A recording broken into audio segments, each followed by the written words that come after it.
morning, students. In the previous class we had to discuss about mass spectroscopy.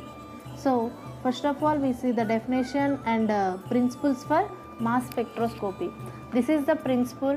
So solid liquid sample molecules on sample handling system converted to gaseous. So we write this principle like this. So ఇంత చిన్న ప్రిన్సిపల్ని మనం మ్యాటర్లో రాస్తే ఇలా వస్తుందండి. ఓకేనా, ఇదే ప్రిన్సిపల్ని నేను just మ్యాటర్లో రాశాను.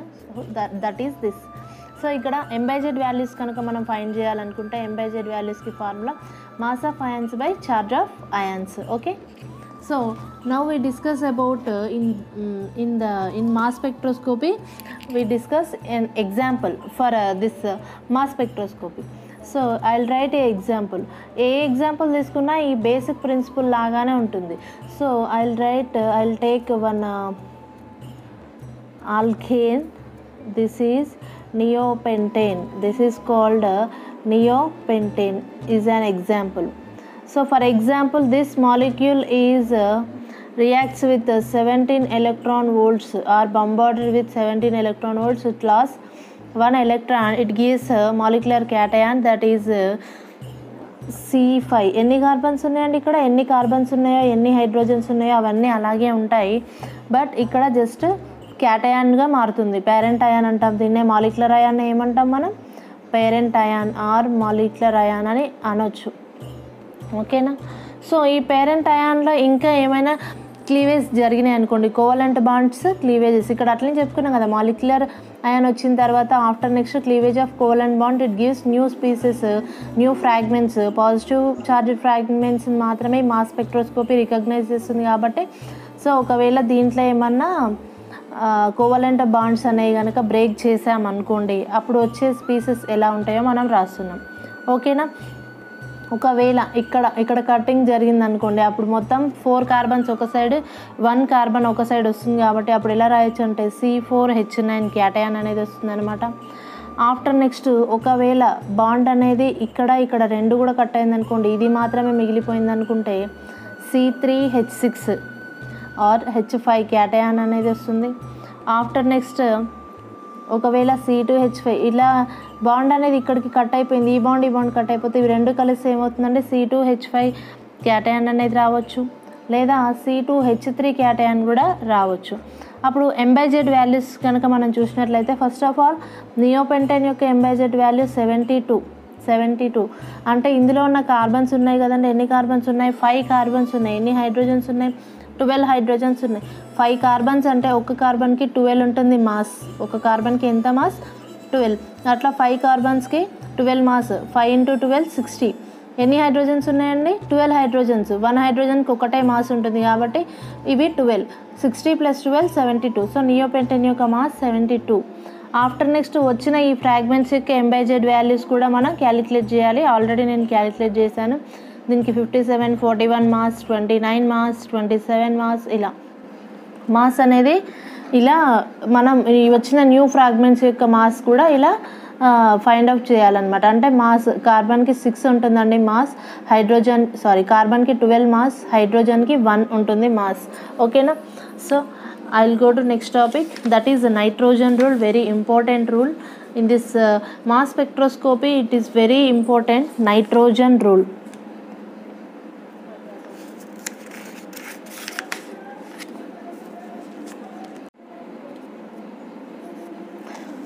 Okay, nitrogen rule. What is nitrogen rule means? See here, nitrogen rule అంటే ఏం లేదండి. ఈ నైట్రోజన్ రూల్ ఏంటంటే odd or even number of nitrogens having even mass and odd number of nitrogens having odd mass is called nitrogen rule. అంటే nitrogens odd కానీ even కానీ ఉన్నప్పుడు even mass అయినా ఉండొచ్చు, లేదా ఆడ్ నెంబర్ ఆఫ్ నైట్రోజన్స్ ఉంటే మాత్రం ఖచ్చితంగా ఆడ్ మాస్ మాత్రమే ఉండాలి. ఆడ్ అంటే బేసి అండి, ODD ఆడ్. అదే ఈవెన్ అంటే సరి. అంటే ఒకవేళ నైట్రోజన్స్ సరి సంఖ్యలో ఉండనివ్వండి, బేస్ సంఖ్యలో ఉండనివ్వండి, మాస్ మాత్రం అప్పుడు ఖచ్చితంగా ఈవెన్ మాసే ఉండాలి. అంటే mass number compulsory even number అయి ఉండాలి. లైక్ 50, 52, 56, 58 లాగా. ఒకవేళ ఆడ్ నెంబర్ ఆఫ్ నైట్రోజన్స్ ఉన్నాయనుకున్నా, అంటే నైట్రోజన్స్ 1 కానీ 3 కానీ 5 కానీ 7 కానీ ఉన్నట్లయితే అప్పుడు ఖచ్చితంగా మాస్ అనేది కంపల్సరీగా ఆడ్ మాసే ఉంటుంది, ఈవెన్ మాస్ ఉండే అవకాశం లేదు. That is nitrogen rule. So according to nitrogen rule, according to nitrogen rule, odd or even number of nitrogens, odd or even number of nitrogens having even mass and odd number of nitrogens having odd mass odd mass is called nitrogen rule. దీన్నే మనం nitrogen rule అని అంటాం అనమాట. అంటే even number mass ఉన్నా odd number mass ఉన్నా కూడా కంపల్సరీగా ఈవెన్ మాసే ఉంటుంది. But even odd number of nitrogens ఉంటే మాత్రం కంపల్సరీగా ఆడ్ మాస్ మాత్రమే ఉంటుంది. Okay, nitrogen rule is applicable for sample molecules and molecular ions but not applied for fragments. ఈ నైట్రోజన్ రూల్ అనేది ఏమైనా మనకి శాంపుల్ మాలిక్యూల్స్కి మాలిక్యులర్ అయాన్స్కి మాత్రమే అప్లికేబుల్ అండి, వచ్చిన ఆఫ్టర్ ఫైనల్గా వచ్చిన ఫ్రాగ్మెంట్స్కి అయితే కాదు. Nitrogen rule NR is nothing but nitrogen rule is applicable for sample molecules and molecular ion but not fragments. Okay, ఫ్రాగ్మెంట్స్కి కాదు. సో కొన్నిటికి నైట్రోజన్స్ రూల్ ఎలా ఉంటుందో మనం ఇప్పుడు చూస్తున్నాం. Nitrogen rule is applied for following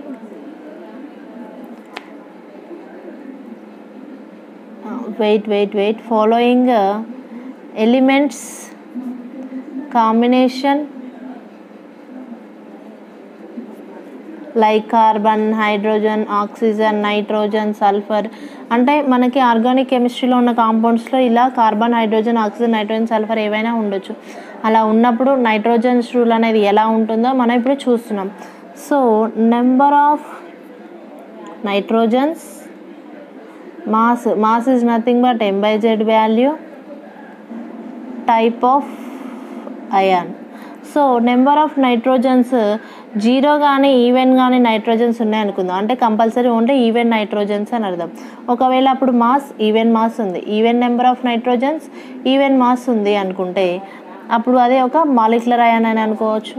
ఒకవేళ even number of nitrogens 0 or even number of nitrogens ఉండి ఆడ్ మాస్ ఉందనుకోండి, ఆడ్ మాస్ అసలు ఆడ్ మాస్ ఉండదు. ఈవెన్ నెంబర్ ఆఫ్ నైట్రోజన్స్ ఉన్నప్పుడు even mass, odd number of nitrogens ఉన్నప్పుడు odd mass. So even number of nitrogens ఉండి అది కనుక add mass అయితే అది మాలిక్యులర్ అయాన్ శాంపుల్ మాలిక్యూల్ కాదు, అది ఒకవేళ ఒక ఫ్రాగ్మెంట్ అయి ఉండొచ్చు, లేదా ఓఆర్ఆర్ డాటర్ అయాన్ అంటుంటాం కదా మనం, డాటర్ అయాన్ పేరెంట్ అయాన్ నుంచి వచ్చిన డాటర్ అయాన్ అయినా అయి ఉండొచ్చు. ఒకవేళ ఆడ్ నెంబర్ ఆఫ్ నైట్రోజన్స్ కనుక ఉన్నాయనుకోండి, నెంబర్ ఆఫ్ నైట్రోజన్స్ ఆడ్ ఉన్నాయి, అప్పుడు మాస్ ఆడ్ ఉంటేనేమో ఓకే అది మాలిక్యులర్ అయాన్ కన్ఫర్మ్. ఒకవేళ ఆడ్ నెంబర్ ఆఫ్ నైట్రోజన్స్ ఉండి ఈవెన్ మాస్ కనుక ఉన్నట్లయితే అది కూడా ఉండదు, ఎందుకంటే ఆడ్ నెంబర్ ఆఫ్ నైట్రోజన్స్ ఉంటే ఆడ్ మాసే ఉండాలని మన నైట్రోజన్ రూల్ కాబట్టి అలా వచ్చేది కూడా ఫ్రాగ్మెంట్స్ లేదా డాటర్ అయాన్ అని చెప్పుకోవచ్చు. మనం ఇలా కన్ఫర్మ్ చేసుకోవచ్చు. ఓకేనా,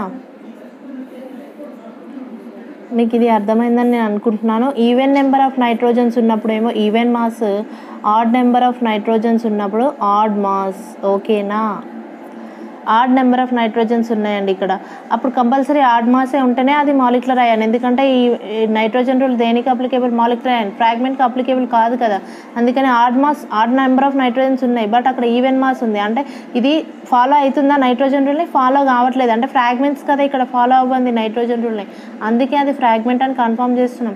అట్లనే 0 or even number of nitrogens ఉన్నప్పుడు కూడా ఈవెన్ మాసే ఉండాలని కూడా మనం నైట్రోజన్ రూల్లో చెప్పుకున్నాం. అలా కాకుండా ఈవెన్ నెంబర్ ఆఫ్ నైట్రోజన్స్ ఉన్నప్పుడు అది ఆడ్ మాస్ కనుక కలిగినట్లయితే అది కూడా ఫ్రాగ్మెంట్ అని చెప్పొచ్చు, ఎందుకంటే ఇది ఫాలో అవ్వట్లేదు నైట్రోజన్ రూల్ని. ఫాలో అవ్వనటువంటిది ఏంటిది? Fragment. So that's why we confirm that is fragment. Okay, so next I will write a example for this. మనం ఒక ఎగ్జాంపుల్ రాస్తున్నామండి దీనికి నైట్రోజన్ రూల్ కోసం అనమాట. మనం ఒక ఆడ్ నైట్రోజన్స్ ఉన్నటువంటి ఒక కాంపౌండ్ తీసుకుందాం, ఇథైలమైన్. ఇథైలమైన్ is bombarded with 70 electron volts. It lost 1 electron. This is sample molecule. ఇందులో ఎన్ని నైట్రోజన్స్ ఉన్నాయండి? Odd number of nitrogens, only 1 nitrogen. దీని ఎంబైజెడ్ వాల్యూకి వచ్చేసరికి 45. If you want count this, నైట్రోజన్కి 14 ఉంటుందండి, నైట్రోజన్కి మాస్ 14. సో ఇది ఏమవుతుంది, వెంటనే 17 ఎలక్ట్రాన్ వోల్ట్ తోటి బొంబార్డ్ అయినప్పుడు ఒక ఎలక్ట్రాన్ లాస్ అయ్యి ఇది క్యాటయాన్గా, మాలిక్యులర్ అయాన్గా మారుతుంది. ఓకేనా? సో నైట్రోజన్, ఇక్కడ నైట్రోజన్ దగ్గర ఒక ఎలక్ట్రాన్ అనేది లాస్ అయిపోయి, ఇక్కడ నుంచి ఒక ఎలక్ట్రాన్ లాస్ అయిపోయి అది ఏమవుతుంది, మాలిక్యులర్ క్యాటయాన్గా మారుతుంది. ఆఫ్టర్ నెక్స్ట్ దీంట్లో ఏమైనా క్లీవేజెస్ జరిగినాయి అనుకోండి, ఇక్కడ కనుక బాండ్ క్లీవేజెస్ జరిగితే CH3 CH2 plus NH2 radical అనేది వస్తుంది. సో వీటన్నిటికీ మనం ఇదేంటిది, మాలిక్యులర్ అయాన్. మాలిక్యులర్ అయాన్కి అలాగే శాంపుల్ మాలిక్యూల్స్కి సేమ్ ఎంబైజెడ్ వాల్యూస్ ఉంటాయన్నమాట. ఇక్కడ మనం క్యాలిక్యులేట్ చేయని అవసరం లేదు. అదే వచ్చిన ఫ్రాగ్మెంట్స్కి మాత్రం ఎంబైజెడ్ వాల్యూస్ మనం క్యాలిక్యులేట్ చేయాలి. M by z value here 29 is m by z value for this ethyl cation. ఇక్కడ ఏమన్నా నైట్రోజన్స్ ఉన్నాయా? లేవు. So no nitrogens.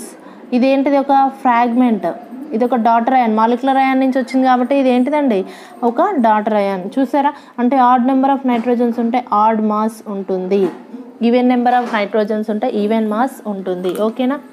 Okay. After next types of ions. ఇక్కడ మాలిక్యులర్ అయాను, ఫ్రాగ్మెంట్ అయాను ఇలా ఉన్నాయి కదా, వీటి గురించి ఇప్పుడు మనం చెప్పుకుందాం. Types of ions. So now types of ions.